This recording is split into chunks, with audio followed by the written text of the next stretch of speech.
Hello, everybody. Hello, everybody. Welcome to my live stream. I'm Ksenia Turkova. Thanks for watching my channel, and I'm very happy to see you. We'll be happy to read your messages and answer your questions. A lot of news for you today. As usual, we will discuss the latest news about Russia and Ukraine a little bit. But as usual, I have a special topic for you, and today's topic is Kremlin's narratives about the elections in the United States. And we will talk about that. Actually, I could dedicate maybe 5 or 6 live streams to that topic because it's a pretty big topic and there is a lot in it. But today I will give you some kind of overview of different narratives, narratives of the Russian state media, Russian TV, Russian politicians, and the general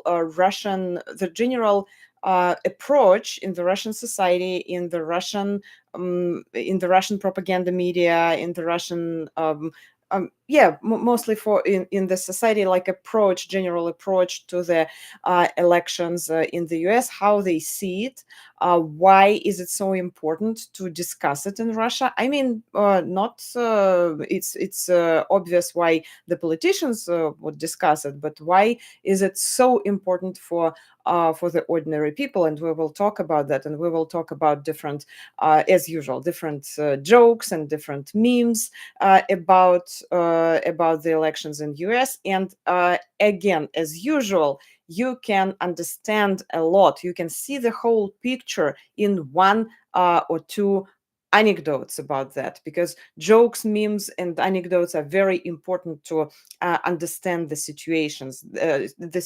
That's why I like to analyze the events from the language point of view, because the usage of language can tell us a lot. So we will talk about that, and a lot of news lately. So I'm already planning some videos about, for example, Putin's statements about gender-neutral bathrooms. But maybe you've heard about that. He made a statement about gender-neutral bathrooms. He said that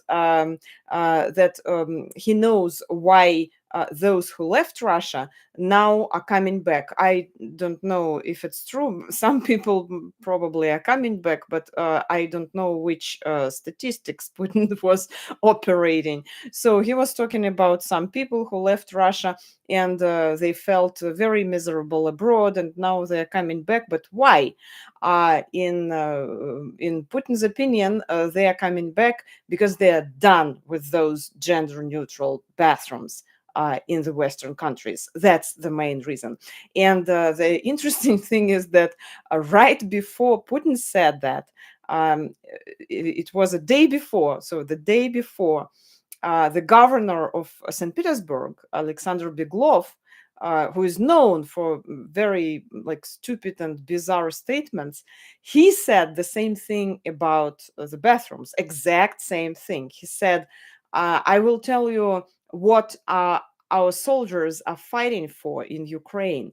They are fighting for normal bathrooms, not for the gender neutral bathrooms. And the next day, Putin said exactly the same thing. So those officials in different Russian regions, they are trying to play along with the official line, with the main narrative, and that's why they make statements like that. And so I'm planning a separate video about bathrooms and about Putin's obsession with that topic, like bathrooms. It's not the first time he's talking about that. Something is, he has some kind of fixation on it. And the interesting thing is that in Russia, we're not talking about Moscow, because Moscow is not Russia. Russia is big. In different Russian regions, in the small towns, in the villages, they don't have bathrooms at all. For example, I talked to the young girl last summer in the Middlebury College. She works in the Middlebury College now, and she moved to the U.S. And she is from Siberia. And she told me she's in her 20s, so she's very young. And she told me that when she was a teenager, and she went to the elementary and middle school in her town in Siberia, they didn't have a bathroom, and it's very cold, as you can imagine, in Siberia. So they had to go outside to the bathroom, like outside bathroom, that outhouse covered with ice, which was actually dangerous. And it was. Can you imagine this? Like using the bath, and it was. I am sure that it was gender neutral because it was for everybody. Maybe Putin doesn't know about that. So this is a very interesting topic. Also, Dmitry Medvedev, who was, as you remember, between Putin and Putin, the former president, and he has a Telegram channel, and people actually they guess that maybe maybe Medvedev is drinking or he's on some kind of drugs, because you just can't write what he writes on his Telegram channel, but he continues, and he's making it even worse. I'm not sure he's drinking, although there are some rumors. Maybe he combines, maybe he's drinking, but at the same time, he's trying so hard to show that he's a true Russian patriot, and he's some kind of true patriot. And also he plays a very important role, because when you compare him to Putin looks sane if Medvedev is next to him. That's why he makes all those statements. And he made another statement about Ukraine, about full of hatred, and it's 100% hate speech. He said that Ukraine shouldn't exist, and so on. So it was a big post on Telegram, and he just made it very clear that they don't want Ukraine to exist as a state, as a nation. Ukraine as a state shouldn't exist anymore. Medvedev wrote on his Telegram channel. And one more news, which I think is very interesting. It's like very, very fresh and recent. Supreme Court in Russia says that using feminitives is a sign of extremism. So you know that they banned, and they dedicated a live stream to that, to the banning of LGBTQ movement, so-called movement. They think it's some kind of organization, so they banned it as an extremist organization.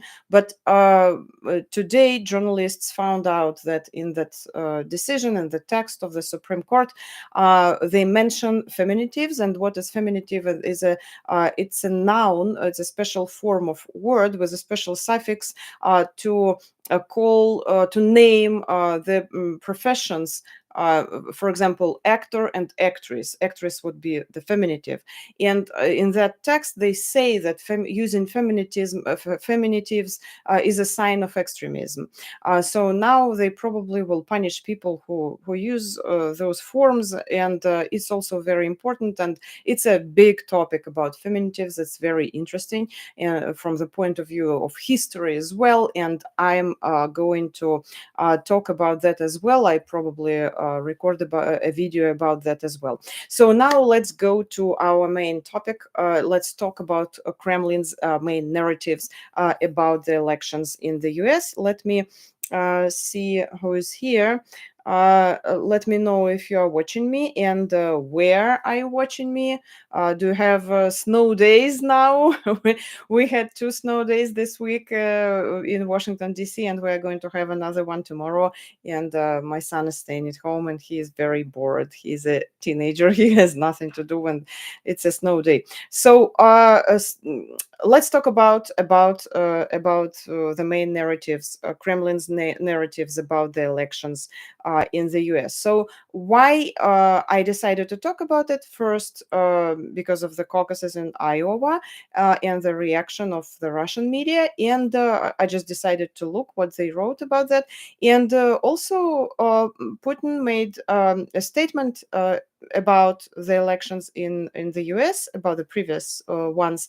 And so he said that the previous election was a parody of democracy. He said it on Tuesday. And he said that US elections had been rigged by postal voting. In the United States, previous elections were falsified through postal voting, Putin said. They bought ballots for $10, filled them out, and threw them into mailboxes without any supervision from observers. And that's it, Putin said, without providing any evidence. Also, Maria Zakharova, the official representative of the Ministry of Foreign Affairs of Russia, she said, she also made a statement about the elections. She said she believes that Joe Biden thanks to dead people, she means, who voted for him for winning the election. So she said basically that there was a massive fraud, not only through postal voting, as Putin said, but also like dead people were voting. And what we can say about that, these are very important statements from the point of view of the language of propaganda, of the language Russian propaganda uses. Here we see the tool that I called mirroring, or you can call it projecting. So they take something they do, they are known for, and they are known for massive frauds during the elections. That's just a fact. So they are taking that, and they are attributing it to to their opponents. That they kind of mirror, and they actually use, even sometimes they use the same words, the same phrases. They use it all the time against Ukraine. Like they would say on Russian TV that Ukraine is bombing civilians, Ukraine is destroying civil objects. Although we know that Russia is destroying civil objects, so but they mirror that narrative and they use the exact same phrases and words. And actually, Putin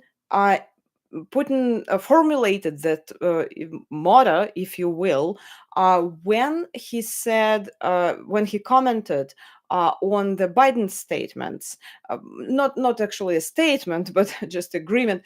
You remember when a journalist asked Biden if he thought that Putin was a murderer, a killer. And Biden said yes. It was just a short answer. He agreed to what journalists said. And Putin, the next day or next few days, he commented on it. And what he said, I am rubber, you are glue. Whatever you say bounces off me and sticks to you. That's literally what he said. He used the analogy in the Russian language, but he used it's a pretty accurate translation because we have the same expression. It's not about glue, but something different. But it's also like, a childish expression the children use. So that's kind of language the president of a big country uses, and he didn't bother to comment to make any more comments. He just said that. He said, "Well, he called me a killer. I'm a rubber, you a glue. Whatever you say bounces off me and sticks to you." So this is Putin's motto. He was actually pretty honest here, because if we talk about the elections, they had cases of dead souls on Russian elections or referendums. They had it in Russia at every election, actually, during Putin's era. I lived in Moscow and I was a journalist, and I remember that falsifications like that and dead people voting, it was every single election. During Putin's era, for example, and one of the recent examples, when they were voting, as you remember, for the changes in the constitution. Also, there were also cases when dead people were voting, and that referendum in general, it was just that was a parody of referendum, and people even called it. I mean, those people who do not support Putin, he called it voting on the stumps. Why voting on the stumps? It was like a meme about the voting for the changes in the constitution, because people were actually like forced to vote everywhere. Like you go to the literally, like you go to the park and they will make you vote, sign something on the stump. That's why they called it voting on the stumps. It was like an expression. And So they had a lot of cases like that of falsifications. And when Putin and Maria Zakharova, they said that the elections in US are a parody of democracy and they were falsified, they actually talking about themselves. They're mirroring. There was even a joke in Russia, and I will tell you a lot of jokes about the American elections today. The joke is, Americans are so slow at counting votes. Our Russian election committee knows the results before the elections even take place. That was one of the very popular jokes during the previous election in the United States. And you remember the mass protest in Russia in 2011, 2012.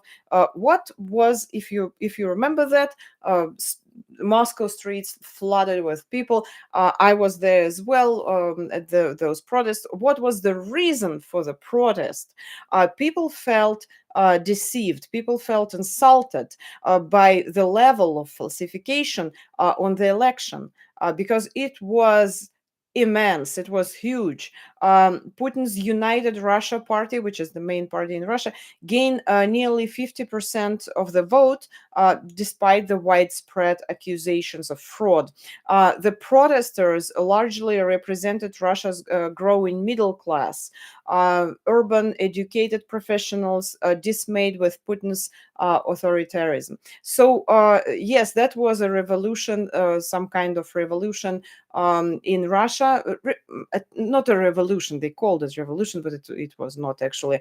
But that was the last really mass protest in Russia, when people were offended, people were insulted by the mass falsifications, fraud during the elections, and they felt insulted. And there was the head of the election committee, Vladimir Churov, and he was a very famous person at that time. And they called him. There were a lot of jokes and memes about him. So actually, the guy who was the head of the election committee, who was counting everything, and they called him magician. They even made a lot of jokes about like math books, the pictures with math books written by Churov, a special mathematics. They called him a magician, and said that he needed to go to Azkaban, as in Harry Potter or something like that.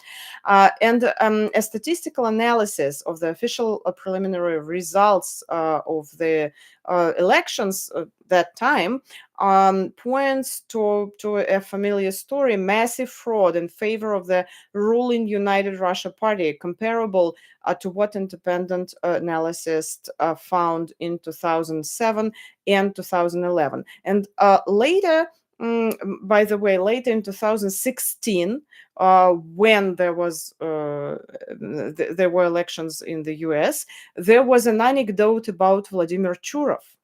In terms of Russia's interference in the US elections, Churov secretly leaves the US via Bering Strait. Report to center, mission accomplished. Churov passed away several years ago, but his ghost is still there, and he's, as a magician, he's still his spirit is there in Russia. Helping to falsificate the results of the elections, and helping to interfere in the elections in the other countries. So actually, the results of the Duma elections were falsified on the same level as the Duma and presidential elections of 2011, 2008, 2007, and the most falsified elections in the post-Soviet history. It was when they had those mass protests, and so yes, and by the estimate of some analysts, the scope of the falsification in favor of United Russia in these elections amounted to approximately 12 million votes. So if we're going back to Putin's and Zakharova's statement, so who is talking about the falsifications in US? This is a typical mirroring, as I said before. So what do they say in general about the upcoming elections in the United States? Of course, they pay a lot of attention to what Trump says, and the state media quoted him a lot after the caucuses in Iowa. I looked through different website of the state Russian media and like the main popular media, I would say, and I found a lot of news articles, like small news articles about what Trump said. For example, there are some titles.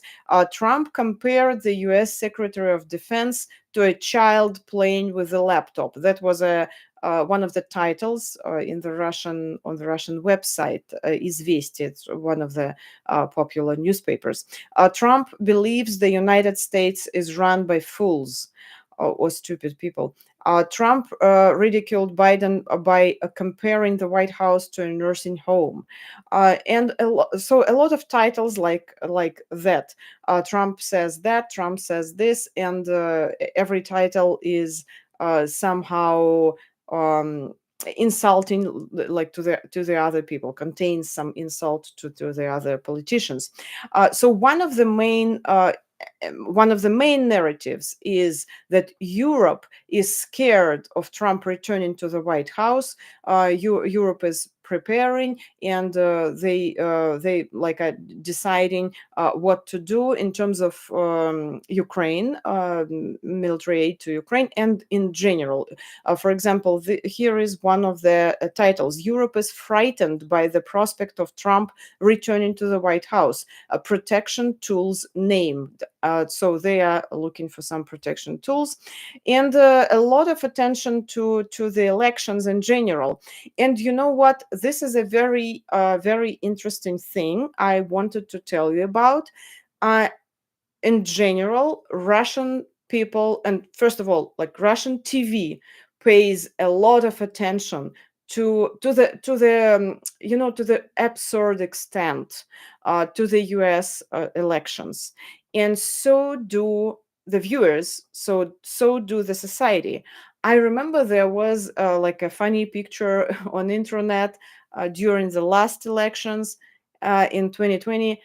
So two old ladies, they meet up in some village, in some poor village in Russia, at the end of the world, and so they're carrying some heavy things. Maybe they are going from the field. They collected some crops or something like that. So it's a poor village in Russia, and both old ladies they look very concerned, and one is asking another, what's new about have you heard the latest news about the elections in the United States? And the other lady is answering, in Pennsylvania, they haven't counted yet.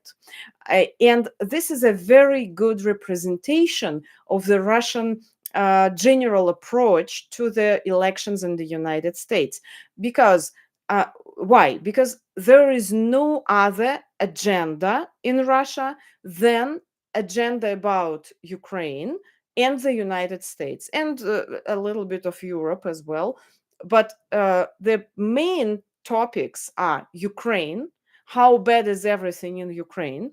And it's not only now, it's been like this for years and years. So they don't have their own agenda. They're not talking about that village those ladies live, those women live.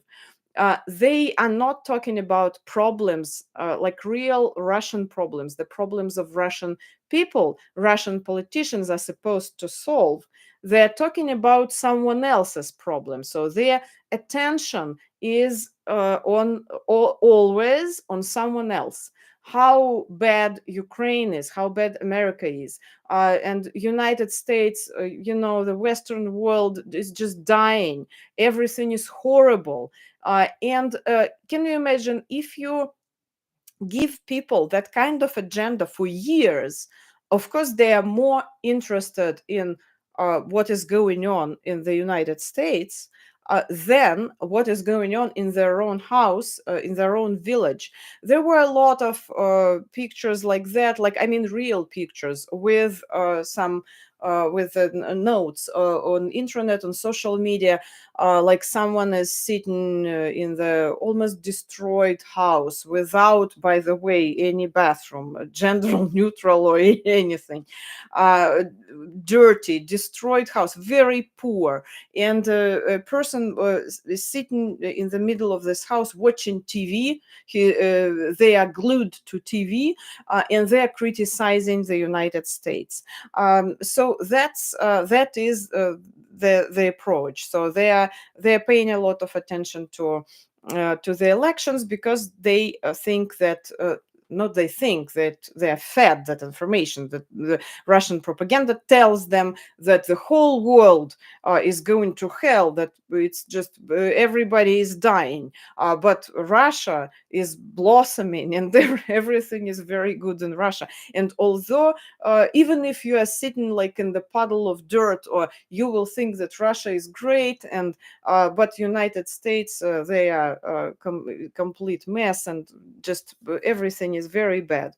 And if we talk about the image of different presidents, I want to tell you a little bit about, although now it's more maybe relevant to talk about Biden's image and Trump's image, but I think it's very important to start with Obama's image in Russia. It's very important, and there are even researches on that topic, because there is a lot of like internet folklore, if you will, about Obama's era, and a lot of jokes and anecdotes about him that can explain a lot about Russia, about Russians, and about main propagandist narratives, because the roots are there. I mean, of course, the roots are deeper. The roots are in the Soviet Union and the Soviet propaganda in the era of Cold War,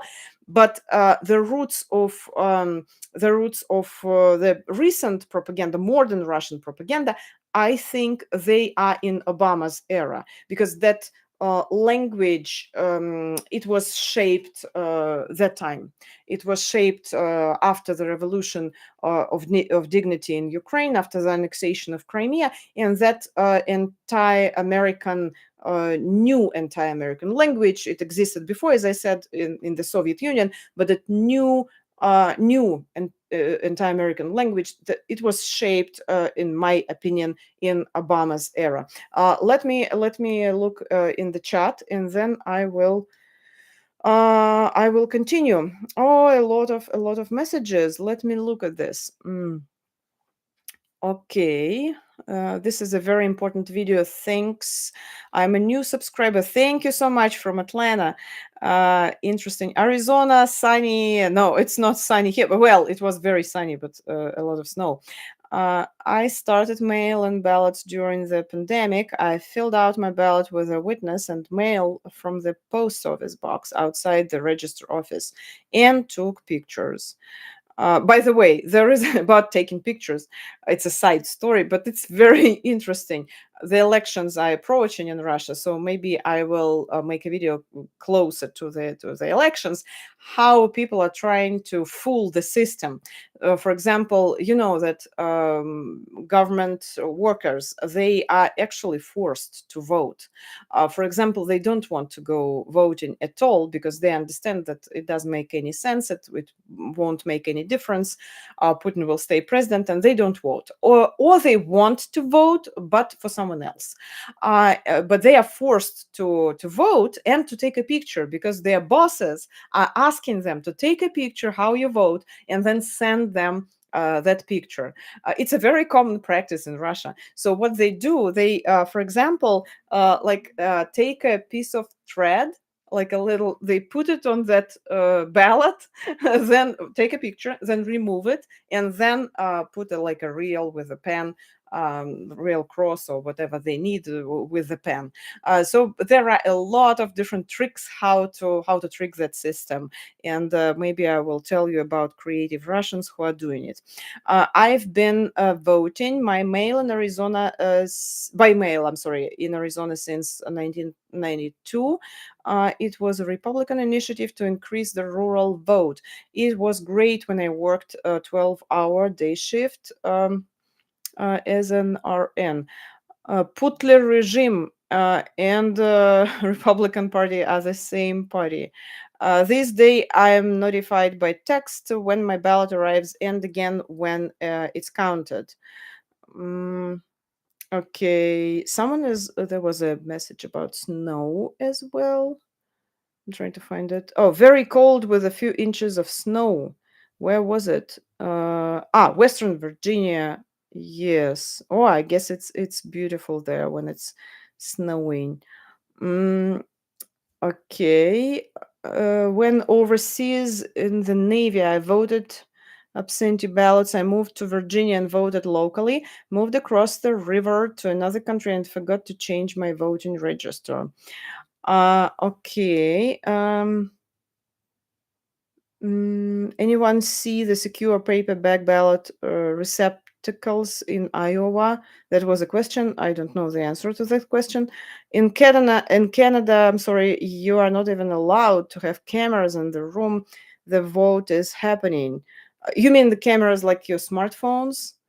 Um, it's been a while since I voted in Russia because I left Russia some time ago, and since I left, I didn't vote because I don't want to legitimize that process, and I don't want to show that. Back in the day, I thought it was very important to vote, but at some point, maybe after I moved to Ukraine, I started just seeing it as a non-legitimate process, and this is not an election, and I don't want to legitimize it by voting. That's why I do not take part in the voting, and I'm not an American citizen yet. I hope I will be soon, but not yet. Creative voting in Russia. Yes, it can be creative. Trump is rated fourth from the bottom, according to bipartisan scholars in all reputable rankings. Obama is around 10 or 15th from the top. hmm Many countries do that actually make America or some other countries a straw man. Uh, okay. Um, Google removes comments critical of the Kremlin and Trump. Not from here, I don't think. Yes, I mean, in general, you mean, but not from our live stream. Okay. Thank you so much for your comments. And I see another question. Ksenia, what was your view of the West when you were growing up? To be honest, I don't remember well. I don't think I was thinking much about West. Uh, I remember one fact. When I was maybe 5 or 6, I wrote a letter to the President Reagan because I mean, I could barely write that time. You can imagine I was like 5 or 6. And I wrote a letter to him in Russian saying that I'm against a nuclear war and I want him to stop the nuclear war. That was the part of propaganda, because they were talking all the time. And I just remember being a kid that I was told that Reagan was very bad. It was like a very, very bad person, and I was scared of him. That's probably just one from my childhood. When I was a teenager, I mm, I don't think, again, the agenda was different on the Russian TV. At that time, when I was a teenager, it was in 90s. So in 90s, it was a very good era for the Russian media, and the agenda was completely different. and Boris Yeltsin, he was in a good relationship with the Western leaders, and Putin was early Putin, as you remember. They were friends with George Bush, and yeah, so I don't remember thinking anything negative about the Western world. I didn't have any stereotypes.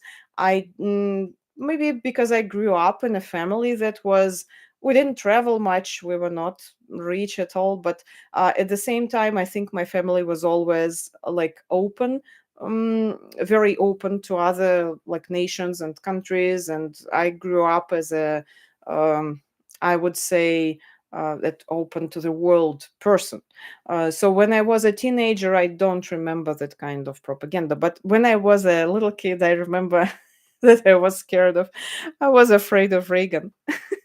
And I wrote a letter to him. That's funny how I just remember that you asked me. So let's talk about Obama.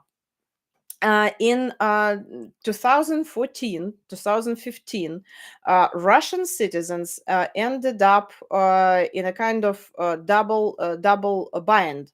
On the one hand, they heard on television that sanctions, because sanctions already started, you remember, after the annexation of Crimea. So they were told by the television that the sanctions were not to be fared off. So it's nothing like they won't do any harm. We feel good. They don't work, and so they are making fun of those Western sanctions, as they do now as well. But at the same time, the quality, I mean, the quality of life of Russian people started to decline, and it declines, and it started to decline again after the full scale war started. So but I'm talking now about 14, 15 years. According to the polls run by the Levada Opinion Poll Center, it's an independent poll center, uh, in 2015, Russians were worried about rising consumer prices, poverty, unemployment, and the economic crisis more than external affairs. So the independent, you see that independent poll center showed, they asked people and they found out that people were actually more concerned about the internal affairs than about the external affairs. Although on Russian TV, they kept talking about external affairs. That's why they called it, another expression, the battle between fridge and TV. A fridge and TV station, because fridge tells you that you are getting poor, and but TV at the same time is telling you that you are all right and everything is cool. So there is a battle between fridge and TV, between reality and between the artificial reality created by television. So there was an expression, and it appeared in 2014, the battle between fridge and TV. And still, TV is winning, unfortunately. Unfortunately. So and that factor, that double reality, that double bind, stimulated the circulation of jokes in which Barack Obama was portrayed as wrecking the everyday lives of Russian people. So he was destroying roads, raising the cost of maintenance bills, canceling commuter trains, and that was the most popular joke about Obama, that Obama was peeing in the Russian hallways. And I'm not joking. You can find this on internet. So those jokes were, they represent the attitude of Russian people towards what the politicians are doing. So they're looking at America. They are not looking at Russia, at Russia's politicians. They are looking at America. What is America doing? And mm, if we have less comfort in our life, who can we blame for that? Not Putin, of course, because TV tells us that everything is okay. Of course, we can blame the United States. We can blame Obama. He is the root of all our problems. I remember how I came to Russia in 2015 to visit my mom, and I went to the to some firm. I need some translation or something like that to sign some papers. And there was a very small, like a small room in the little town, by the way, because I'm from a little town near Moscow, in Moscow region, so it's not even Moscow, like a little town, little room, and on the wall they had a portrait of Obama printed. So they printed it out, black and white, portrait of Obama, and under the portrait it was saying, where Obama is not served here, so we are not giving him any service here. And it was so funny. Obama probably have never heard about that little town called Железнодорожный. And but people were full of, they were angry at him for sanctions. And how dare he think like bad about Putin, about our president. We won't just let him in our room to sign any papers, to get any service here, to get any customer service. So they punished Obama. um, it's just, it's so funny and absurd. And there was a lot of situations like that. And as I said, there were a lot of jokes about Obama. One of the main jokes was, Russia has never had it worse than under Obama. So Russia has never lived worse than under Obama. So you understand what is happening. They see Obama as their president, not Putin.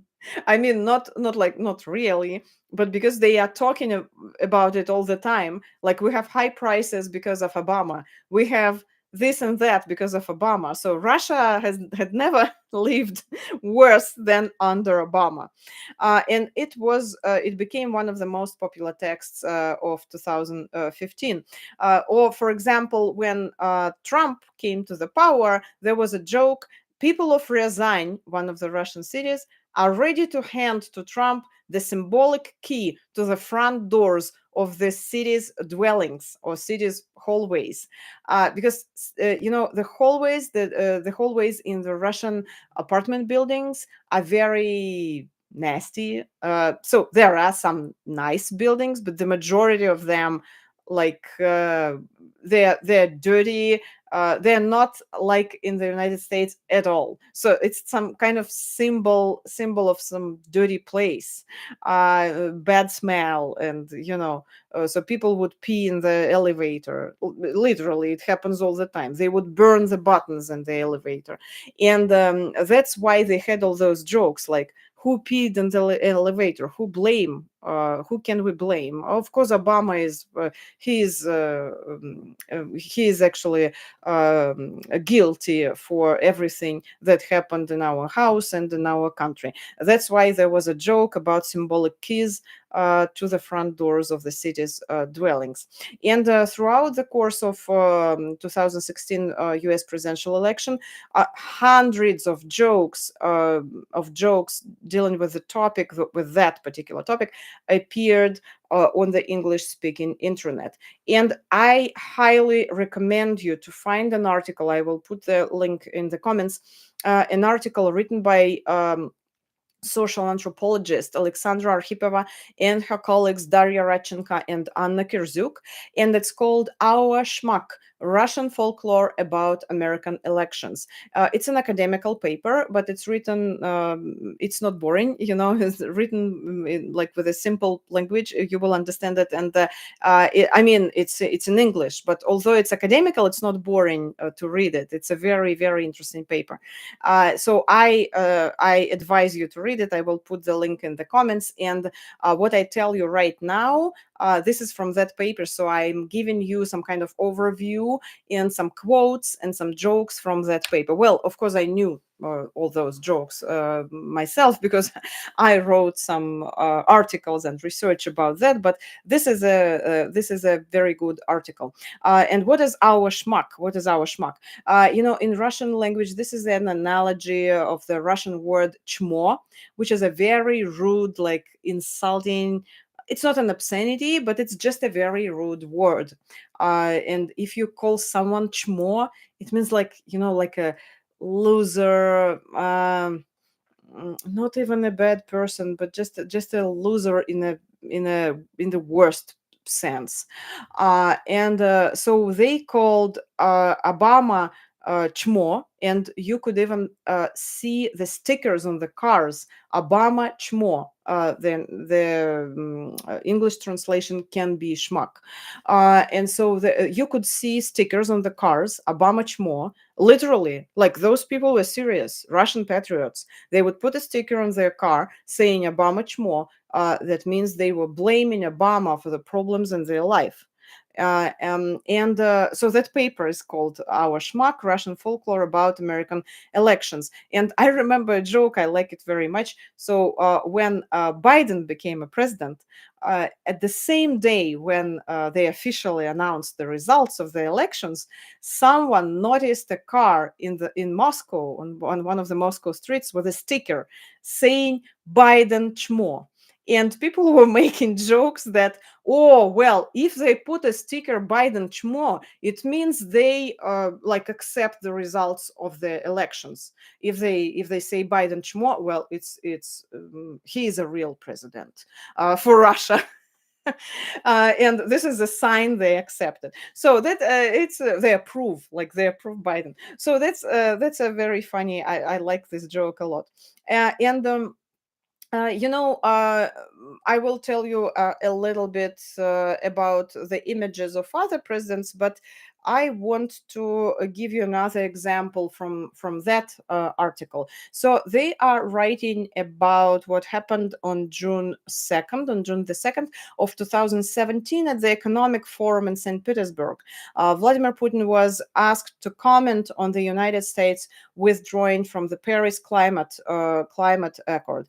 As a part of his reply, Putin said, we should be grateful to President Trump. In Moscow, it's raining and cold, and even they say some snow. Now we could blame this. Now we could blame this all on American imperialism. That is all their fault, Putin said. But we won't. We might blame them, but we won't. This is a very interesting, by the way, structure of a phrase. And by the way, Trump likes to structure the phrases when he wants to insult someone. He says that I won't say that he is or she is something. I don't want to say. I don't want to say that he is or she is something, but I have to say. So he says he won't, but then he says, and it's one of his favorite rhetorical tools. But going back to that Putin's joke about American imperialism, and we could blame this all on American imperialism. So he reproduced here the common stereotypical views that the United States was responsible for all things bad in Russia. uh, Everything that is bad in Russia, United States are responsible for. And he reproduced that stereotypical thing. He unexpectedly added, "But we won't," as I said, refusing to make that accusation. But by doing so, he demonstrated that that the proposition we feel that like Russians, we feel, I mean, Russian people, like when Russian people feel that they are victims of a predatory American president, has changed. He wanted to show it that there was a proposition, there was that there was that narrative that Russian people were victims of a predatory American president, but that had changed after the election of Trump, since he is a president that Russians happen to like. That's why Putin made that comment. He said, we could blame, but we won't. Because we could blame in the past, he wanted to say, we could blame in the past, we could blame Obama, but now we won't because the situation changed. And there was even a joke about Trump, by the way. They said Trump nash. Nash means ours. And this refers to one of the main memes and main phrases of the era of the annexation of Crimea. because it was some kind of motto of Russian patriots, Krim nash. Krim nash, Crimea is ours, and they even started to spell it in one word, like Krim nash, although there are two words. But so this was one of the main phrases, main memes of the annexation of Crimea, to show that something belongs to us and belonged before, not only now. So when Trump came to the power, the joke appeared again with the word Nash, Trump Nash, like he's our friend. Yes, people were making jokes like that. What I wanted to tell you again there about Obama and about Trump. So in 2016 there was some kind of protest folklore. For example, on the second day of discussing the election results, on November 9th, 2016, a text by a Twitter user from Belarus was trending, and the text was following: I was wonder how one feels when a president changes. That is one of my favorite jokes, by the way. I will repeat it. I just wonder how one feels when the president changes. And the structure of this text lacks an explicit dialogue, but we can reconstruct the dialogue from the text. And here I'm quoting again that article written by Alexandra Arkhipova and her colleagues. So we can imagine that someone says there is a new president in the United States, and the person replies, and we've had the same president for many years. I just wonder how one feels when the president changed. I wish I were in their shoes. This is actually a sad jokes, because in Belarus, in Russia, the whole generation grew up while Alexander Lukashenko and Vladimir Putin were in power. They really don't know how it feels when the president changes. They don't know anything about that, and it's a joke, but at the same time, it's true. And Also, when Trump became a president, Russian internet users started sharing a photo of Putin signing a decree that stated Donald Trump is appointed a representative to the North American Federal District. The joke is that, like, North American Federal District is one of the districts of Russia, and Putin is signing the decree that he appointed Donald Trump to be a representative of that federal district. There were again jokes, some kind of joke that refers to those jokes about Obama, like kids in a Bashkir village in Bashkortostan in Russia walk to school with axes because there are no buses, but there are plenty of wolves. I hope Trump wins and organizes the buses. That refers to Obama, who is responsible for everything, for the trains, for the prices, and for the elevators, how clean they are. Trump hasn't yet become a president. Another joke, but it's already warmer in Russia. I feel old Donald will lift us from our knees. That's one of the popular expressions in Russia, and our life will be better. Even weather, is depending on the American president. So this is the general approach to the elections in America. People, their minds are occupied by Ukraine and by America, and as I said, like Europe, problems in Europe.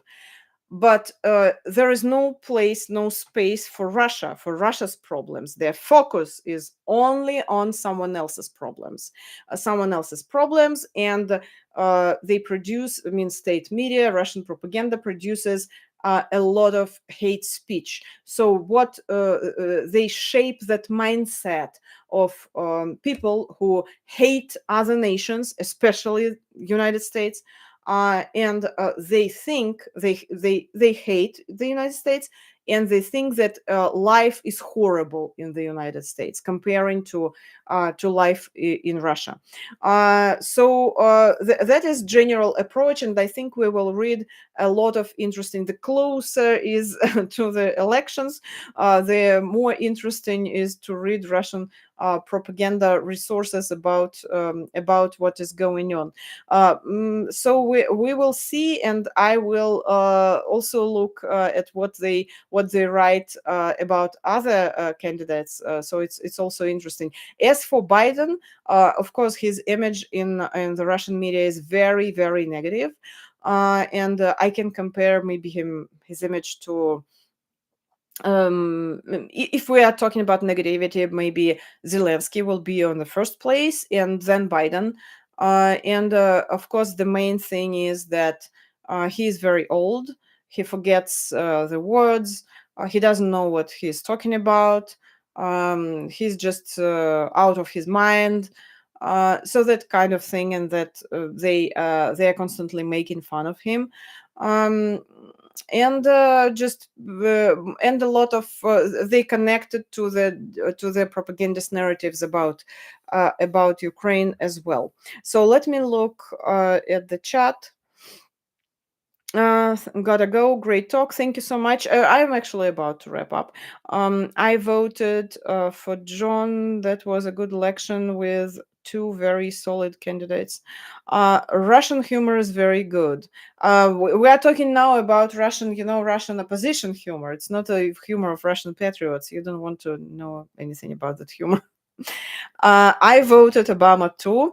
It seemed a historic moment. McCain would probably have had a better foreign policy, though. Yes, and I think McCain could be like really tough with Putin. Wish Obama did more in response to Putin's aggression. I voted for Obama and was at his first inauguration. Having said that, I feel like I owe Mitt Romney an apology for laughing at this comment uh, on what do you mean, comment on Russian internet or what? Uh, Obama was born in Hawaii. I voted Barack Obama. Mm, uh, My brother used to curse Obama every time he hit a pothole in the road. There is a phrase, thanks Obama, whenever someone cites a bad outcome. Then it became sarcastic, saying thanks Obama to even good things. Um, mhm. Putler and Trump use the same shtick. Actually, I did a video already about the language portraits of Trump and Putin, and they do have a lot in common. And although they have absolutely different history, biography, because Putin came from special services forces, and he's from KGB, and Trump has absolutely different background. He's from the business world, so it's absolutely different. But they have a lot in common. The main difference is that Putin has a lot of language masks, as the linguists say. So he can switch them. It depends on who he's talking to. He can talk to and he's pretty good at it, but there is one mask, one area he is completely failing, and he just cannot do anything about that. It's like talking to the young audience and being modern. He can't be modern. He can't talk. That's why he's talking about gender neutral bathrooms. He doesn't know the modern language, and he is against it. He's angry at people who are modern, because he is very archaic.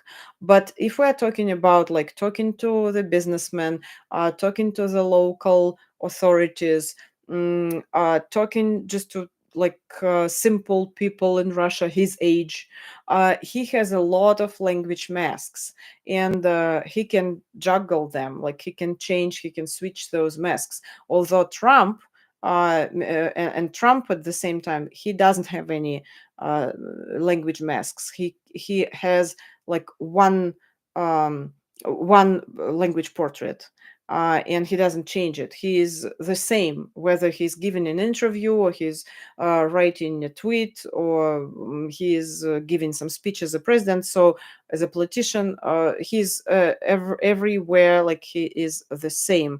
And Putin is able to switch between, because he's obviously like more calculated, as I think, it's my opinion. I see varied opinions concerning the trustworthiness of Levada. That's your take on what's your take on them? Reliable data or tainted? Uh, I would say that it was very, very reliable. It used to be, but if we are talking about nowadays, after the full-scale invasion, it's very difficult to trust any poll center, because we cannot. Just we can't be sure how and why people reply, because people are afraid of everything. People afraid of saying a different word. They are afraid of getting into prison because of that. So I would say any polls are trustable now. It's hard to trust any polls.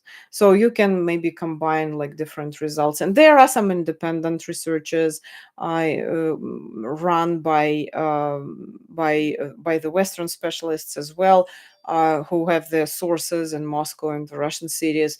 Maybe those researchers are more or less trustable. Um, okay, of 144 million people living in Russia. Okay, mixed African descent for 40,000.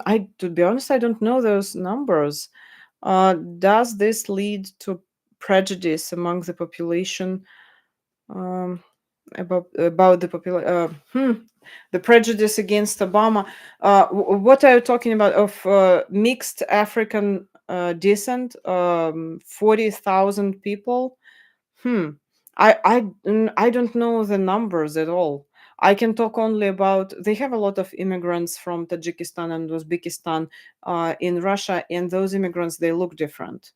And there is a lot of discrimination against them, and actually racism. The attitude towards them is very, very unfair and racist in Russia. But it's a separate topic, and Russia is a very racist country. They had I didn't mention that because it's not worth mentioning, but they had a lot of racist jokes about Obama, like absolutely inappropriate, and on the state TV, by the way, including state TV, not just some people on the internet. No, on state TV, like famous TV hosts would make like openly racist jokes, making fun of him and something like that. Um, don't worry. By the time I was 8, I was in love with Martin Luther King. Okay. Battle between fridge and TV is such a good saying. Yes, I think you can apply it not only for Russia, not only to Russia, to some other countries as well. Because yes, like the battle between reality and fictional, some fictional reality. Um, okay. Reagan trust but verify with respect to nuclear weapons. Uh, don't feel bad, Cheryl says. I sent Barry Goldwater a Valentine when I was 7 years old.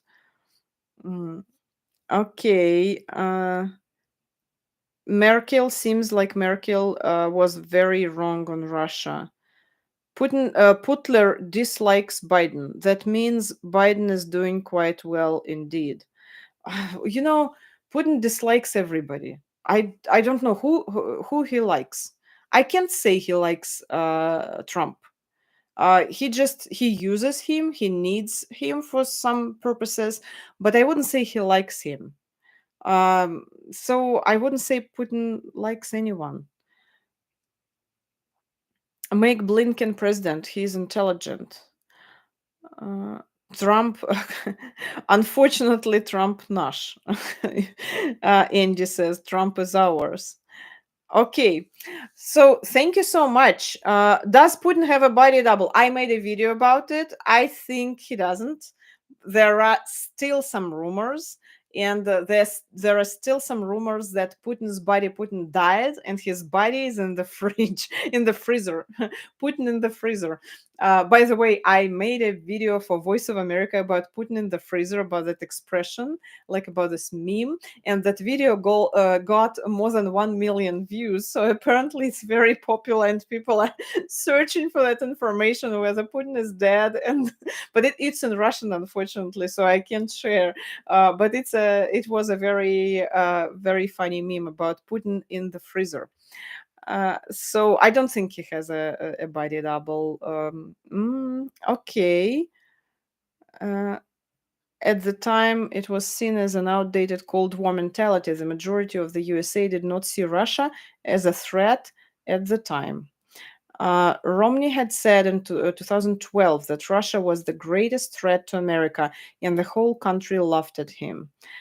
Yeah, well, we laughed at a lot of things, and you remember how we didn't want to believe that Russia is about to attack Ukraine, and I didn't believe that, and I remember talking to my friend from Ukraine, a yoga teacher. I was doing yoga on Zoom, and it was like 2 days before the invasion, and she was laughing and she was saying, "Oh, we are not attacked yet," and nobody believed.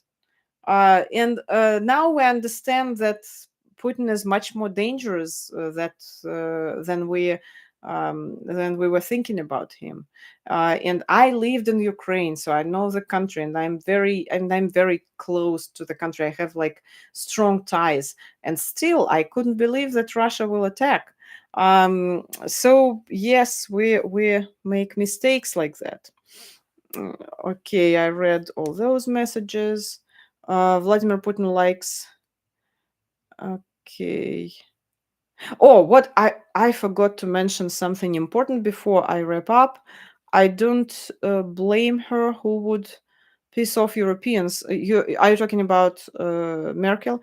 Who on earth would be so reckless? So I am about to wrap it up, but I just wanted to add. I mentioned gender neutral bathrooms or toilets in the beginning, and about how Russian Supreme Court banned feminitives, that feminine forms of the nouns. And this is a part of a big battle, a Russian battle against LGBTQ people, and of repressions, serious repressions against them. We can compare those repressions and the level of those repressions with the Hitler times, actually. And I will give an open lecture, a public lecture about that in Washington D.C. January 30th. I will make a video about that as well. But I reminded last time, and I remind you again, that there will be a public lecture in Washington D.C. about homophobic rhetoric of Kremlin's homophobic rhetoric and propaganda homophobic rhetoric in Russia, from the language point of view again. So I will be happy to see you. And January 28th is my birthday. So if you want to say happy birthday, I will be happy to see you at my lecture, and you can combine listening to the lecture and saying happy birthday to me. That's it. That's it for today. Thank you again for your videos, and I'm waiting for your ideas. I welcome any ideas. And by the way, you last time you gave me a great idea to record a video about the languages of minorities in Russia, and about the situation with the languages of minorities. And I have something to say about that. So that was a great idea. Thank you so much. Thank you so much for watching me today. Next week, midweek live stream again. I apologize that I'm not being consistent, like whether it's Wednesday or Thursday, but I will establish one day, and but you will get your weekly live stream for sure. Thank you so much again, and have a great weekend, upcoming weekend, Friday and weekend. Bye.